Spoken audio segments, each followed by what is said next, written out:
বন্ধুরা, আজকে তোমাদেরকে জানাবো পাবনার ঐতিহ্যবাহী এক স্থাপনা সম্পর্কে। আর সেটা হলো পাবনা জেলার ঈশ্বরদী উপজেলার রূপপুর পারমাণবিক বিদ্যুৎ কেন্দ্র। 1961 সালে প্রথম বাংলাদেশে পারমাণবিক বিদ্যুৎ কেন্দ্র নির্মাণের উদ্যোগ গ্রহণ করা হয়। 1962 সালে পাবনা জেলার ঈশ্বরদী থানার পদ্মা নদীর পার্শ্ববর্তী রূপপুরকে পারমাণবিক বিদ্যুৎ কেন্দ্রের স্থান হিসাবে নির্বাচন করা হয়। এজন্য 260 একর এবং আবাসিক এলাকার জন্য 32 একর জমি অধিগ্রহণ করা হয়। 1969 সালে 200 মেগাওয়াট বিদ্যুৎ উৎপাদনের প্রকল্প বাস্তবায়নের সিদ্ধান্ত তৎকালীন পাকিস্তান সরকার বাতিল করে দেয়। 1971 সালে বাংলাদেশ স্বাধীন হওয়ার পর 1972 সালে বাংলাদেশ সরকার 200 মেগাওয়াট বিদ্যুৎ উৎপাদনের পরিকল্পনা গ্রহণ করে। 2009 সালের 13 মে বাংলাদেশ পরমাণু শক্তি কমিশন এবং রুশ ফেডারেশনের রাষ্ট্রীয় পরমাণু শক্তি কমিশন রোসাটমের মধ্যে পারমাণবিক শক্তির শান্তিপূর্ণ ব্যবহার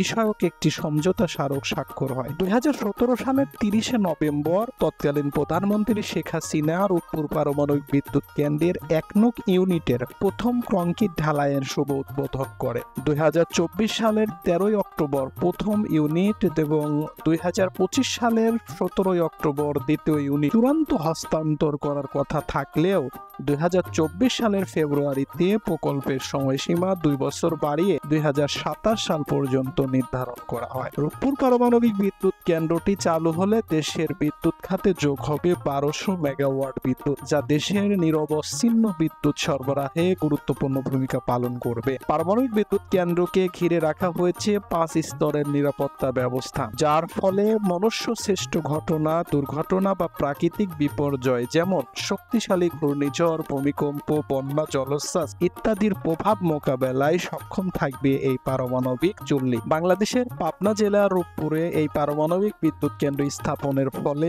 সেখানকার আর্থসামাজিক উন্নয়ন বৃদ্ধি পাচ্ছে। এমন আরো ভিডিও পেতে লাইক, কমেন্ট করতে ভুলবেন না।